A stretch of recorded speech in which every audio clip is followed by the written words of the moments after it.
go. Come on, Chris. All right. Hold up. Easy. Good. Did you see his knee move? Did you watch that?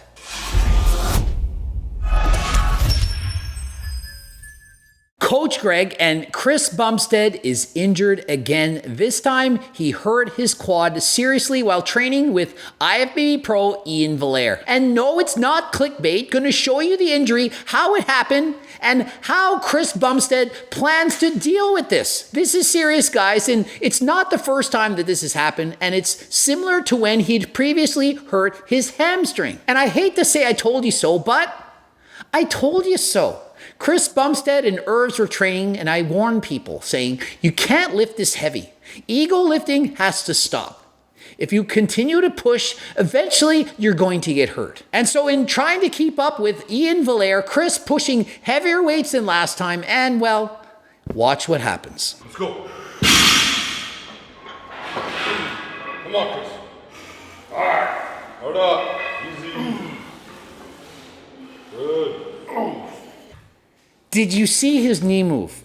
Did you watch that? Take note of his knee movement, and what's happening is he's injuring his quad in that very moment. And in case you're wondering if it's serious, let's see Chris's reaction upon hurting his quad. Come on. That hurt?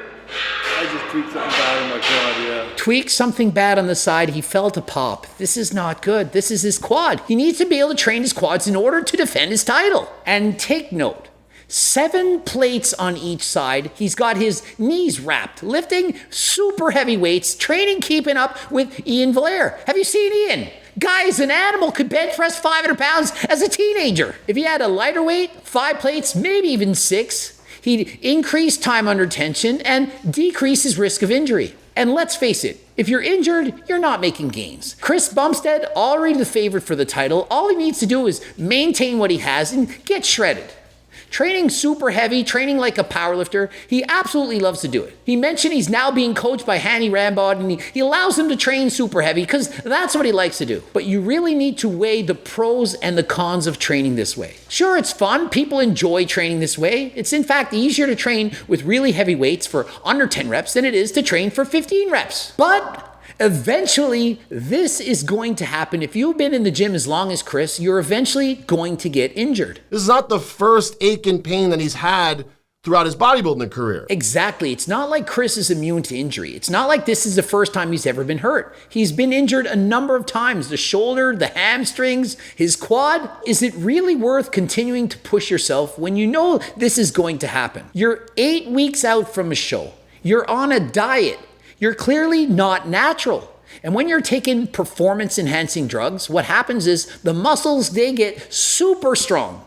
But the joints, ligaments, tendons, they don't keep up with the strength of your muscles. And so you're far more likely to get injured when you're taking PDs than when you're training natural. And so for those of you out there, you're prepping for a show, you're jack strong, you're taking this and that, remember, this is the most likely time you're going to get hurt. It's not in the off season when you're main gaining at above 10% body fat. It's while you're on a cut. You're slightly dehydrated, you're in a calorie deficit, and if you're pushing your limits with super heavy weights, this is something that's almost inevitably going to occur. Okay.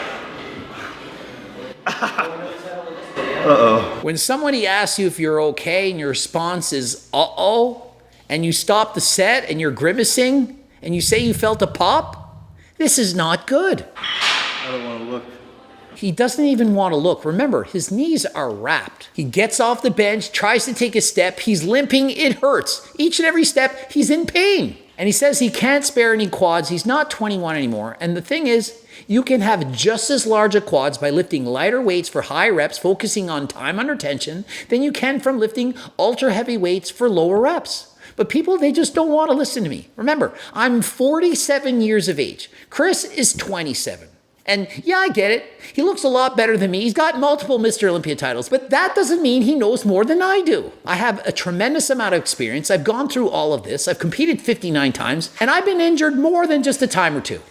And so everything he's experiencing here, I've had it and worse. And I hate to see people injured, and I've done it a number of times myself. And listen, The heavier the weight, the greater the risk you're going to get hurt. And so I caution you, please stop lifting such heavy weights. Leave the ego at the door. Just because you're training with someone stronger than you does not mean you need to lift the same weight as them. Use when I train with William Lee as an example. I'm much bigger. He puts on 3 plates on the bench. I'm like, oh, I'm going to take the weight down. I don't need to keep up with you. I don't need to show off. That's definitely more than I can get. And I'm going to lower the weight and use a lighter weight because I'm not going to ego lift and try to keep up with him. Even though my ego wants to show off and wants to be able to bench more than him, I don't think I can. So I'm going to lighten the load and be safe. I think it's still attached. I felt like when I tore my hamstring. And think of it, I think it's still attached. Maybe it feels the same as when I tore my hamstring. Not sounding very optimistic. Just because you think it's still attached doesn't mean it is. When you're training for the Mr. Olympia, it comes with the territory of training every day. And yes, it does come with the territory, but you can decrease its likelihood. You do that by lightening the weight and doing higher reps, especially as you approach the competition. And I know we all tell people, whatever you did in the off-season to build those muscles, you need to keep doing it when you prepare for the competition. But I don't personally believe that that should apply to doing the same repetitions. Sure, the intensity. If you train to failure, keep training to failure. Rather than train to failure and failing between 5 and 8 reps, why not train to failure and fail between 12 and 15 reps? Do you not think that's a lot safer? Of course it is. And so use your heads, people. Train smarter, not harder. Well, technically, train harder than last time, but in an intelligent fashion. He went home, thought it was okay, got it checked out, and then his next workout, he was training legs again, and bam, pain in the quad yet again. And so remember, if you do tweak an injury, be extra careful next time. I know it's hard to just say, I'm going to take 2 weeks off, make sure it's repaired. But when you do go back, be very safe. Use extra caution and do even higher reps. If you're used to training 5 to 8 reps and you injure yourself, come back and do a set of 50. Warm up with a super lightweight and see how it feels. You're a lot less likely to get injured doing a set of 50 than you are doing a set of 5.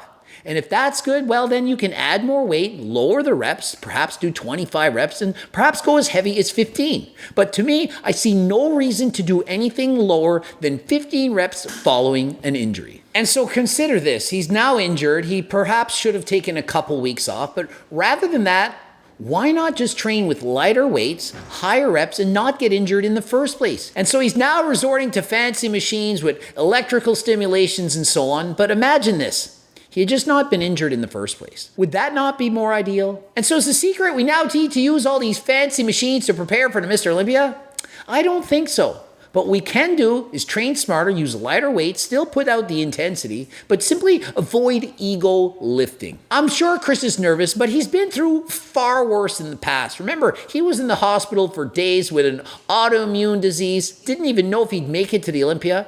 Hopefully he trains safe, hopefully his quad injury heals, and he can compete and defend his Mr. Olympia title. And remember, if you're looking for harder than last time supplements, we got so many, I can't describe them all. You have to visit my website, htltsups.com, stands for harder than last time, and you can use code GREG, G-R-E-G, to save yourself 10%. Please enter that discount code.